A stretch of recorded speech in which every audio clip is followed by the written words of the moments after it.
That's the sound our 5-year-old Samsung dryer is making. Sometimes it goes away and then it gets worse.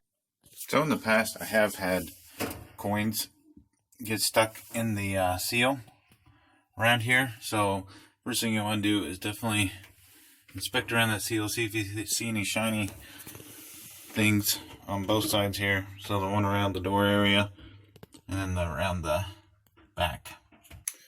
So after doing some research on this, I believe I have a bad idler pulley right there. It's also the tensioner. So I bought the assembly with the idler pulley tensioner together and the belt just in case something goes wrong. And we're going to, remove and install this one. Assuming that is the actual root cause, which I'm pretty sure it is. I'm just kind of guessing just from the symptoms of the squeaking. It sounds like it's either dragging a belt across a locked up wheel, idler pulley, or it's actually spinning this on a locked up bearing, which would make the squeak. So, judging by the symptoms, I'm going to replace this, and I will leave the part that I ordered in the description in case you need it.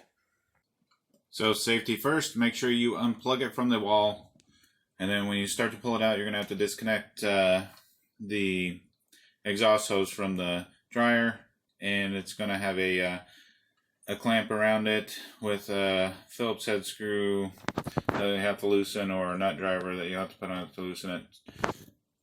So I got that all done. I got it pulled away from the wall, and let's get to working. So to gain easy access to the idler pulley tensioner, just take out this screw here, and it's going to remove this exhaust assembly from the dryer.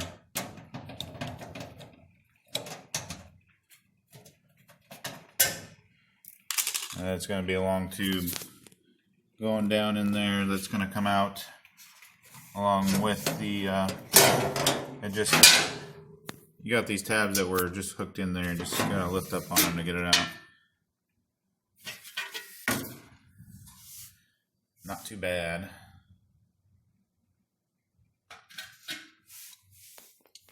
And then right there you can see the idler, and you can see all that plastic and junk that's kind of fallen off.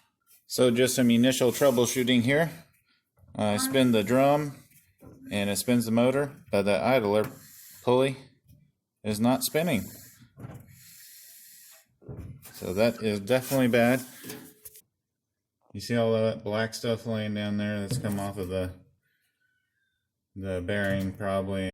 Okay, so I'll show you how to remove the belt so that we can get the tensioner untensioned from the belt, and then we'll remove the spring right there, and then we'll remove the screw and be able to get that tensioner out of there. So it's pretty simple. So to remove the belt from the idler pulley, I'm going to be pulling it forward, and you can see the slack in the belt, and then just slide it off the motor here, or slide it off the pulley, whichever one. It's hard to do it all with just one hand. Can't get the other one in here because my camera's in the way. Where is that belt? There it is. So,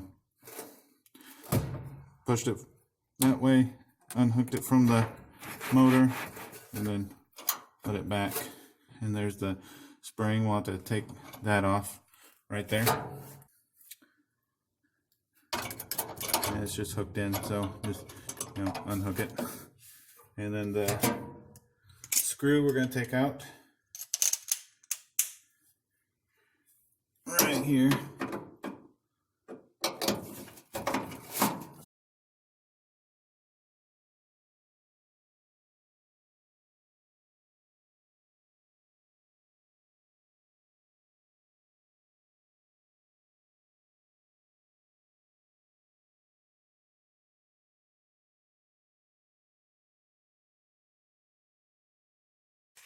Screws out, and idler pulley tensioner assembly is out.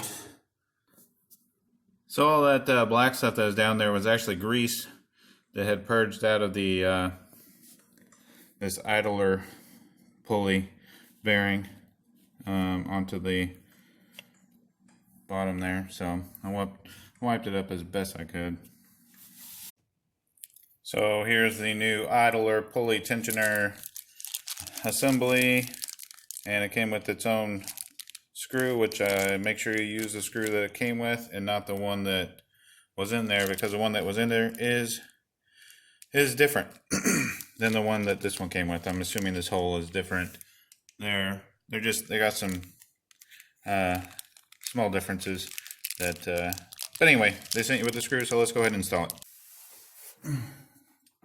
Just make sure the belt's out of the way so you're not messing it up. Don't want to pinch it in anything.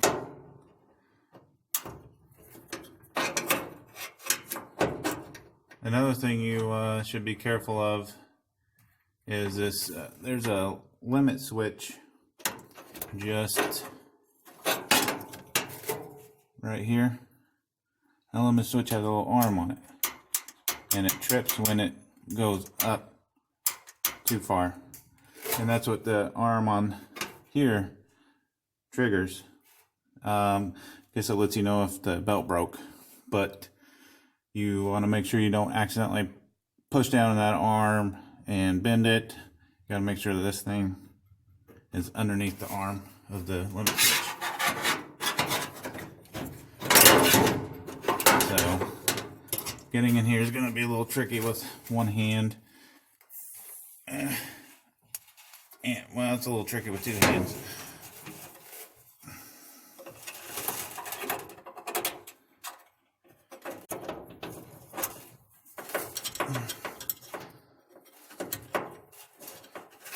Can't see.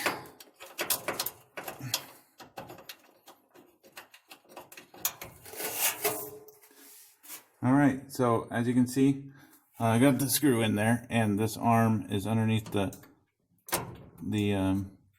limit switch lever part, so that it can trip it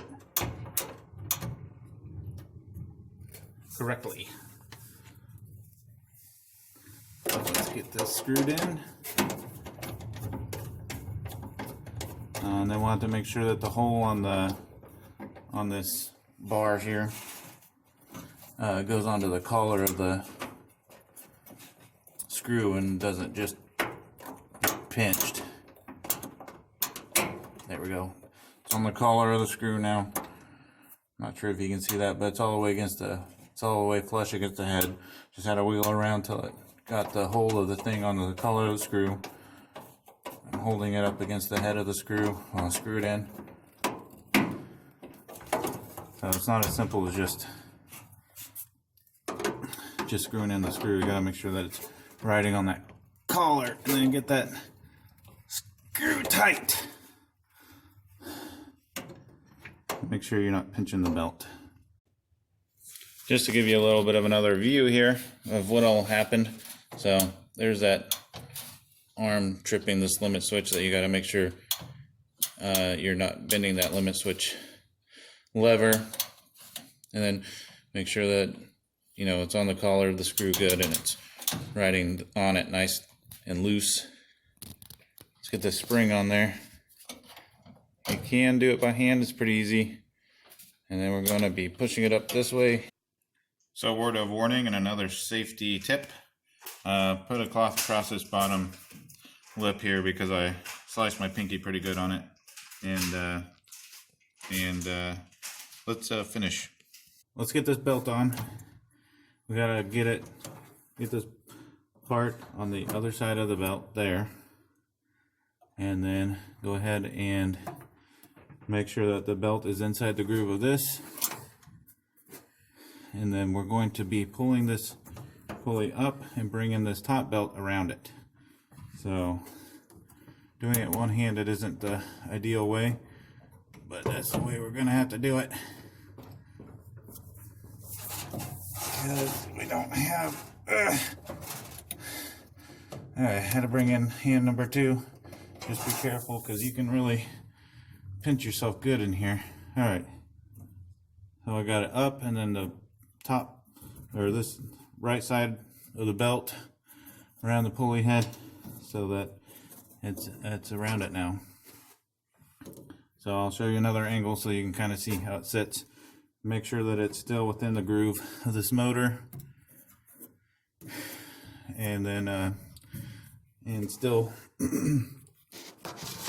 fairly centered on the drum there. And if your belt's all way off, it shouldn't get way off when you do this. Should be pretty much stayed in the center. Mine did. So just another angle to show you how the pulley and belt go together on the motor. And there you go. Make sure you get your tools out of there before you start this part. I've already checked, and I do. So let's put this pipe back on. So go ahead and kind of set it in there, and then we're going to have to make sure we align it with that pipe all the way down there on the inside. Right here. So let's do that right now.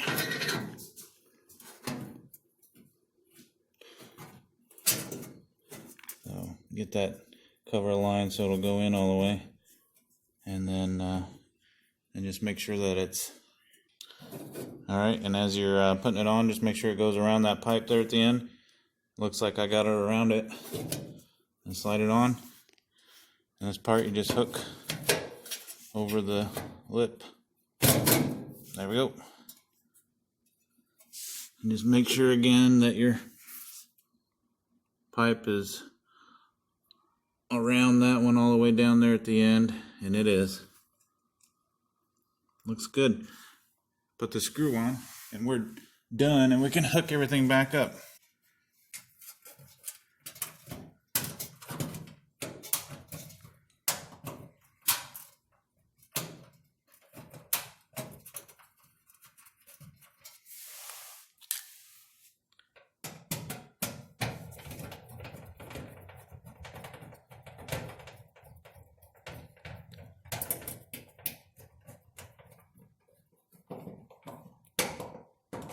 Now you really want to make sure that that pipe is on there correct, because if you don't, and it's just kind of jamming things up and it's not sealing around the pipe, you could end up with a bunch of lint on the inside and maybe start a fire. I don't know.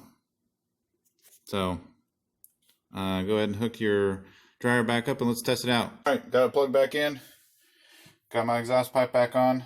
Before we push it back all the way, let's just start up and see if we hear any squeaking.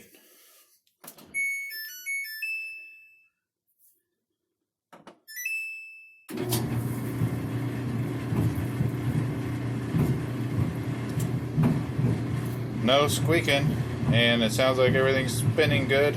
Let's just double check. Oh yeah, everything spins great. Got a good fix. Thanks for watching.